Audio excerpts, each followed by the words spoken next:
All eyes will be on the tropics this weekend, and I don't really think we're going to see much in the next 24, 36, maybe even 48 hours from this system, as it will stall either over the Yucatan or the Yucatan Channel, kind of between the Yucatan and Cuba. One of the big reasons is because we're going to lose our steering. This upper low had been guiding the system northward. Well, that is moving away. It's almost entirely over Mexico now, so this is going to stall. Now, nothing very well organized by any means. It does look like there may be some broad circulation trying to develop here, but a lot of the models kind of meander this maybe over land, possibly staying over the water. But the point is, at least through tomorrow and probably into Sunday, I don't think we're going to see much motion. By Monday 5 a.m., our spaghetti plots still keep that generally about where it is right now. It won't be until late Monday, Tuesday, as the upper trough starts to deepen, that this system will be drawn northward. And again, even in the early stages, many things could change, but the model consensus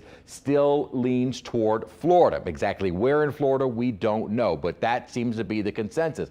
After that, it's possible this could get back out over open water and could be an issue for the East Coast. The steering and all doesn't seem to be dramatically changing all that much. In the near term, not much happening. And we've been indicating basically this scenario over the last several days, either the panhandle of Florida, Big Bend, maybe as far south as Tampa, who knows? The guiding factor is going to be this upper trough and exactly where it ends up. That is what's going to start steering the storm northward, and as the trough moves east, it will also start drawing the storm east as well. We've also mentioned the fact that we have a front on the way, and that should help to block the storm away from us. Now, what's interesting is the GFS had been the one not aggressive at all. All of a sudden today, it started picking up on something developing. Euro maintains around the Big Bend, as it has been since yesterday and really even before that. The GFS is leaning more toward the panhandle of Florida.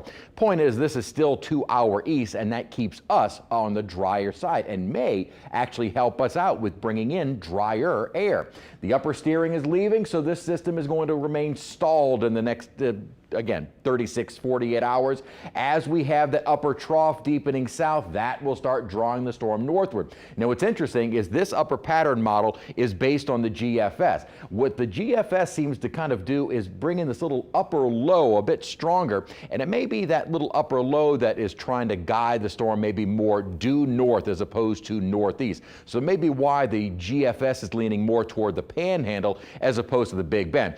Honestly, though, that is pretty good agreement with the models, considering the storm is still in its very much infancy phase. Now, at the near future, again, there's not going to be much happening, and we're not really worrying about what's happening over the Gulf waters. It won't be until early next week that we'll really have to watch what is over the Gulf. And the good news is it looks like there will be some wind shear over the path of the storm, as well as dry air. So it's not as though the Gulf of Mexico is in a hospitable environment for developing. And in fact, if that dry air is able to kind of wrap around, this may remain a fairly unorganized and much weaker system. So all indications are that this will not explode in strength and become a major hurricane. So good news for whomever it affects, and much needed rainfall for whoever gets it. We are looking at better rain chances into early next week, but from our front. And as I said, the circulation around this system will help us out in reinforcing that northerly flow and helping to push the front through and bring in some drier air. Today's high was 100 degrees. We'll probably see much of the same for the next couple of days.